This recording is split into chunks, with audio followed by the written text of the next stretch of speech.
Hi everyone, I've got a Bible quiz for you. It's not just about people who were resting, but when they were asleep.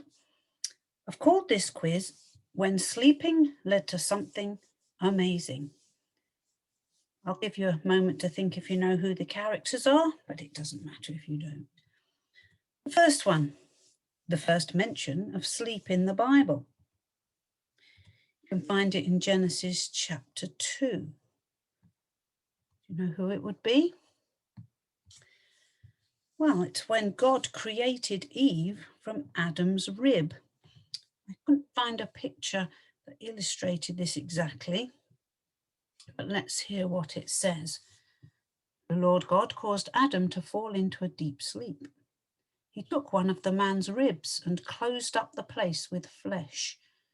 Then the Lord made a woman from the rib. Pretty remarkable. The next one, he took a stone for a pillow and laid down to sleep. You read this in Genesis chapter 28. It's the account of when the Lord made a promise to Jacob. Whoever made this illustration thought it may look like this, and this is what it said.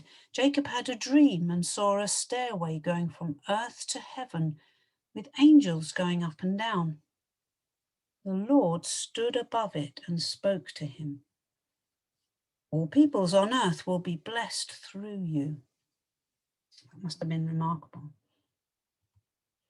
Next, our next character dreamt about cows, fell asleep again, and dreamt of corn. Some illustrations of 7 cows and 7 ears of corn. You can read it in Genesis chapter 41.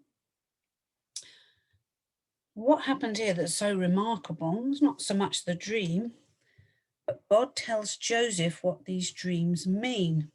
And this is what Pharaoh said afterwards. Pharaoh said to Joseph, God has made all this known to you. No one is as wise as you. You shall be in charge of my palace and all of my people. Only with respect to the throne will I be greater than you. Joseph elevated from being in prison to second in the kingdom. Next, someone who laid down under a bush and fell asleep. You can read about him in 1 Kings chapter 19. So what happened and who was it? Well, God feeds Elijah.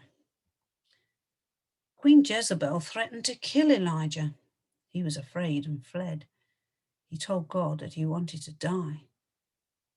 Twice an angel came and touched him and said, "Get up and eat." By his head was some bread and a jar of water. An angel came to Elijah. And into the New Testament. During a storm, someone was asleep on a cushion in the stern of the boat. You can read about it in more than one of the Gospels, but this is from Mark chapter 4.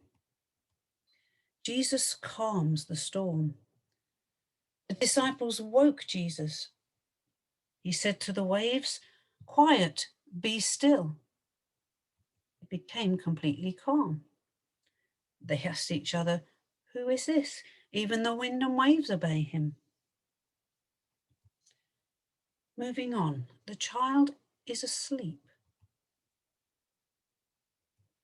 Mark chapter 5. Jesus raises Jairus' daughter. He said the child is not dead, but asleep. They laughed at him. He went in, took her by the hand and said to her, "Little girl, get up." Immediately, the girl stood up and began to walk around. This time, Jesus' friend had fallen asleep. You can read this in John chapter 11. Similar to the last one. This time, Jesus raises Lazarus from the dead. Jesus had been speaking of Lazarus' death. He went to the tomb and called in a loud voice, "Lazarus, come out." The dead man came out, wrapped with strips of linen. And finally, asleep during a sermon. I'm sure that's none of us ever. Here he is, and he's perched on the window ledge. You can read about it in Acts chapter 20. Here, Paul restores Eutychus. So what happened? Eutychus was sound asleep and fell to the ground from the 3rd story, and he was picked up dead. Paul went down, threw himself on the young man and put his arms round him. Don't be alarmed, he said. He's alive. And that concludes our quiz.